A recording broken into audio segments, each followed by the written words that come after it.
আজ নিরামিষ, তাই বলে হতাশ হবে না। এই ধরনের রেসিপি যদি থাকে তাহলে আর কিছুই লাগবে না, নিরামিষের দিনও ভরপেট খাওয়া যাবে। প্রথমে দেখো আলু ভাজা আছে, সোয়াবিনের তরকারি, স্যালাড, ডাল, আর সাথে রয়েছে এই শাকটা আমি কীভাবে রান্না করলাম চলো দেখতে থাকো। তেলের মধ্যে শুকনো লঙ্কাগুলোকে ভেজে নামিয়ে নিলাম, তারপর ওই তেলের মধ্যে কালো জিরা ফোড়নে দিয়ে দিলাম শাকটা। এই শাকটা হলো পাট শাক, আমরা তো পাট শাক বলি, তোমরা কি বলো সেটা কমেন্ট বক্সে জানিয়ে দিও। তারপরে নুন হলুদ দিয়ে শাকটাকে ভেজে নিচ্ছি। শাকটা কিন্তু আমি খুব বেশি ভাজবো না। আর তার মধ্যে দেখো দুটো কাঁচা লঙ্কাও কিন্তু দিয়ে দিলাম। চেরা কাঁচা লঙ্কা দিয়ে দেওয়ার পরে আরও দেখো একটুখানি ভেজে নিচ্ছি। জলটা একদম যখন শুকিয়ে আসবে আর একটুখানি ভেজা ভেজা ভাব থাকবে শাকটার, তখন আমি নামিয়ে নেবো। রিপা দিদিভাই কমেন্ট করেছে, বুনু দারুণ করে কথা বলো, শুনতে দারুণ লাগে। থ্যাংক ইউ দিদিভাই। বন্ধুরা তোমরাও কি চাও যে আমি তোমাদের কমেন্টটা এইভাবে তুলে ধরি? তাহলে একটা লাইক করে কমেন্ট বক্সে কমেন্ট করে দাও আর আমাকে ফলো করে দাও। এদিকে দেখো আমার কিন্তু শাক ভাজা হয়ে গেছে, আমি শাক ভাজাটা নামিয়ে নিচ্ছি।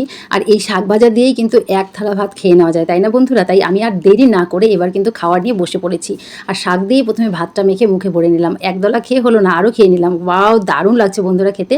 তোমরা কে কে পাট শাক খেতে ভালোবাসো আমাকে কমেন্ট করে জানাবে, আমার কিন্তু ভীষণ ভালো লাগে। আর সাথে যদি থাকে শুকনো লঙ্কা ভাজা, তাহলে তো আর কোনো কথাই হবে না। একেবারে এক কথায় বলতে গেলে দারুণ দারুণ হয়েছে।